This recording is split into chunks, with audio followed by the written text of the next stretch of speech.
Selamat malam dan selamat datang kembali di Apa Benar Ada. Kita buktikan malam ini.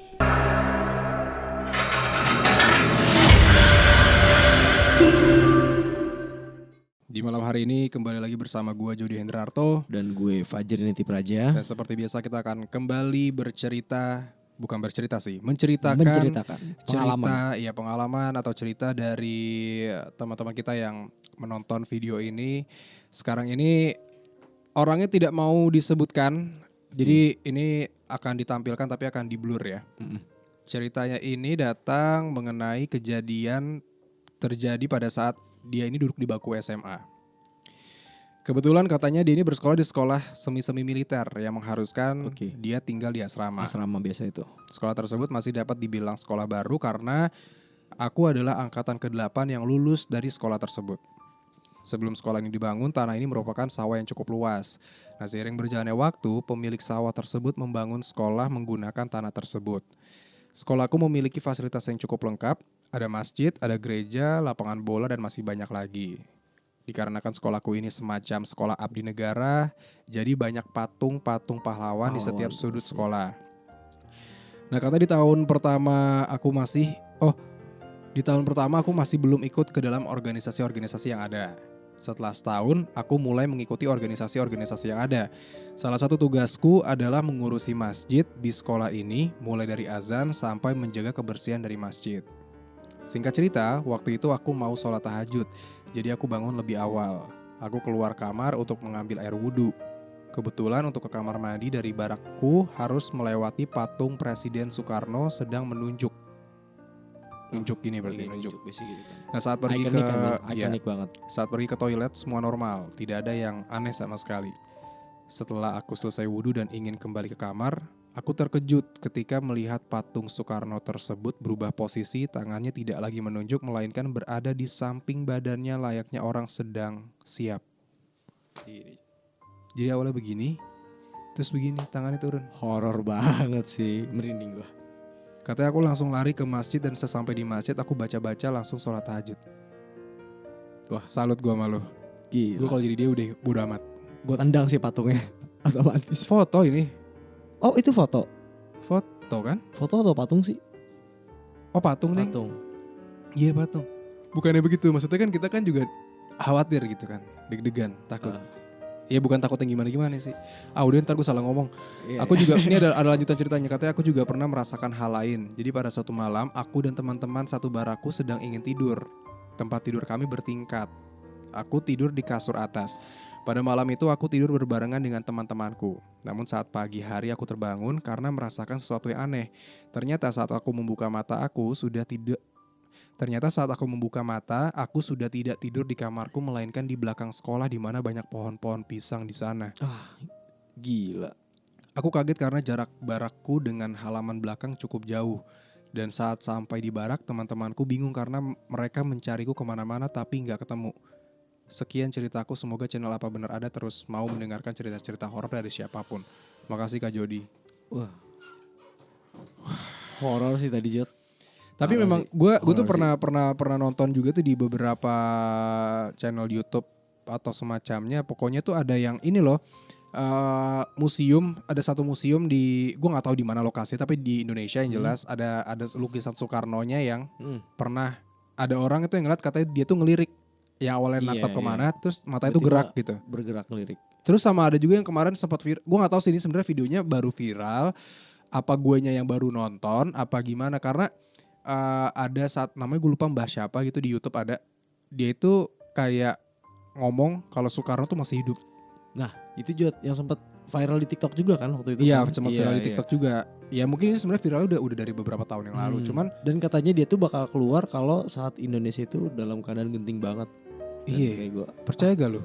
Gue nggak percaya sih. Gue juga nggak percaya sih. Tapi pertanyaannya kalau misalnya kita semua orang mayoritas nggak percaya. Dia berapa tahun Jod? Iya kalau ternyata dia yang benar gimana? Ya dia, nih ya gue Soekarno gue masih ingat dia kalau nggak salah tuh kelahiran tahun sakti juga sih Jod. 1901. Pak Karno itu sakti juga sih. 1901 berarti sekarang umurnya berapa ya? Sekitar 100-an lebih lah. 100 lebih berarti. 111 ya umurnya. Lebih 100-100an. 119 coy. 119. Wow. Kalau nggak salah ngitung ya. Nggak percaya sih Nggak gue. percaya sih. Tapi pertanyaan nih, kalau ternyata ini orang bener gimana? Ya. Pernah nggak lo kepikiran kayak begitu? Wallahu alam sih. Cuma kalau gue nggak percaya, nggak masuk akal sih. Kalau Nggak gue masuk ya. akal memang. Kalau misalkan Iya, untuk benar. orang-orang zaman sekarang ya mungkin kan umur Iya, 80-an udah lewat. Udah lewat. Iya kan? Tapi kan kalau misalnya orang zaman dulu kan gak ada yang tahu. Umur ratusan tuh biasa. Iya sih. Cuma Iya tapi kan? gue nggak percaya sih. Gue nggak percaya sih. Nggak Gue masuk akal tuh di luar nalar iya gue iya gitu. memang. Tapi maksud gue tuh kadang tuh ada hal-hal yang dianggap nggak dipercaya sama banyak orang. Tapi ternyata tuh kalau seandainya dia yang bener gimana? Ngerti gak sih maksud gue? Iya. Iya Gue kan? paham sih. Coba balik lagi sih ke mindset masing-masing sih kalau gue. Ya, iya sih, Kayak nggak tahu ya. Mungkin ada yang percaya juga atau mungkin gimana juga gue nggak Kalau tahu. dia yang meyakini mungkin ya nggak masalah juga. Iya, dia bisa juga sih, mungkin orang itu juga cuma nyari tenar, Nyari nyari sensasi, sensasi, bener. nyari konten Terus tau supaya gak lo ditonton. yang ternyata ada jembatan di puncak, ternyata itu villanya Pak Karno.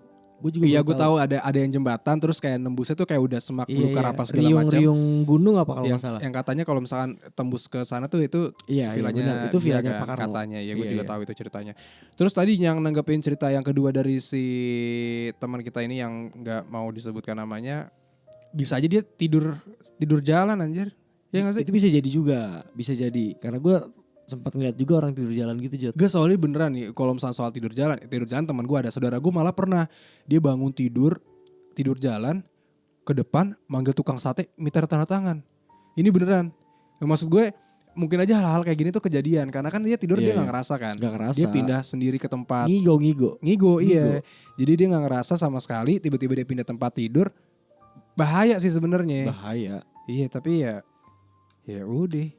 Gua nggak tahu sih kalau misalnya cerita yang kedua ini ya mungkin ada mistisnya mungkin, tapi untuk yang tidur jalan juga mungkin. Jadi kayak yang nggak tahu bener apa nggak. Tapi kalau cerita yang pertama asli sih gua nggak kebayang kalau misalnya dia jadi dia jam 3 pagi gitu ya, waktu-waktu lagi tahajud, terus tiba-tiba lu lagi jalan mau ke kamar mandi mau wudu, tiba-tiba patungnya turun tangannya, udah kelar gue mah.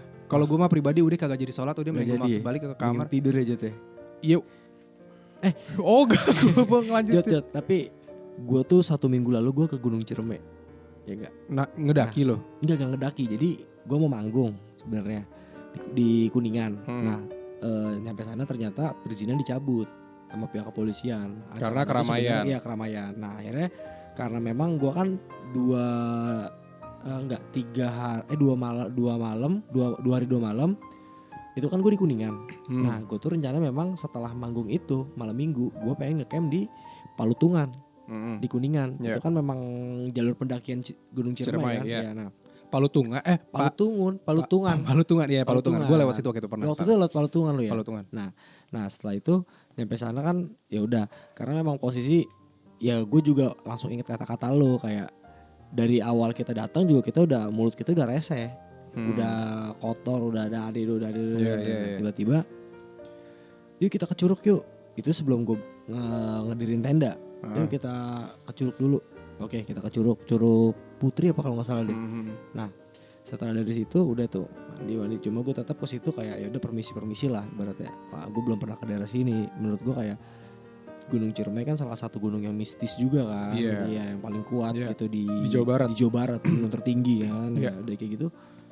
Beres dari Curug, Nano. Tiba-tiba teman gue tuh kayak, kita ke Curug satunya yuk. Emang ada ya? Ada di atas sono. Temen gue padahal belum tahu, baru pertama kali juga ke situ, Jot. Terus Kayak ada, enggak ada, gue bilang. Enggak ada, ya ikut gue. Gue berlima, Jot. Jalan. Nah, gue udah curiga ini tuh jalur pendakian, soalnya kayak yang cuma jalur setapak doang, setapak. Terus kayak tiba-tiba gue harus ngelewatin pohon-pohon gede semua segala macem. Nah, feeling gue udah gak enak karena temen gue itu gue panggilin nggak nyaut, udah pongo, Jot. Udah kayak bego gitu, dibikin bego. Namanya kan Gi balik Gi. Enggak ada, udah ada, tenang, udah gue kayak dia yang paling so tau gitu.